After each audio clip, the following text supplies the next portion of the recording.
sixth week of Easter, Monday, May 15, 2023. A Young Ambassadors for Christ Gospel Reflection. The passage from Gospel of John chapter 15 verse 26 to chapter 16 verse 4 is a continuation of Jesus' conversation with his disciples during the Last Supper. In this passage, Jesus tells his disciples that he will soon be leaving them and returning to the Father, but he promises to send the Advocate, the Spirit of Truth, to guide them in his absence. The Advocate is an important concept in this passage and throughout the Gospel of John. The Greek word for advocate is paraclete, which can be translated as counselor, helper, or comforter.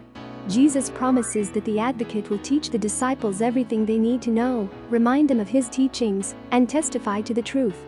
As Christians, we too have access to this same Advocate, the Holy Spirit, who guides and strengthens us on our faith journey. This passage reminds us that we are never alone in our spiritual journey, and that the Holy Spirit is always with us to provide guidance and comfort.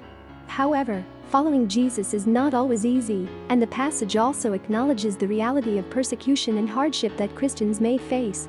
Jesus warns his disciples that they will be persecuted and even put to death for their faith. Yet he also encourages them to persevere and not lose hope, reminding them that the Advocate will be with them and will testify on their behalf. This message is just as relevant today as it was when Jesus spoke these words.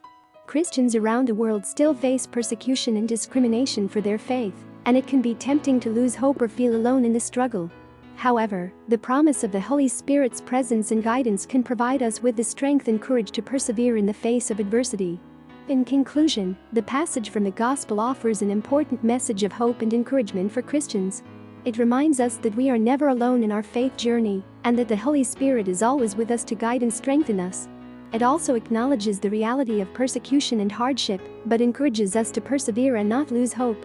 As we continue on our own spiritual journeys, may we be comforted by the promise of the Advocate, and be strengthened to live out our faith in a world that often challenges our beliefs. Christ is the only answer, always and forever. May you all have a blessed week ahead, and may Our Dear Lady intercede for us always.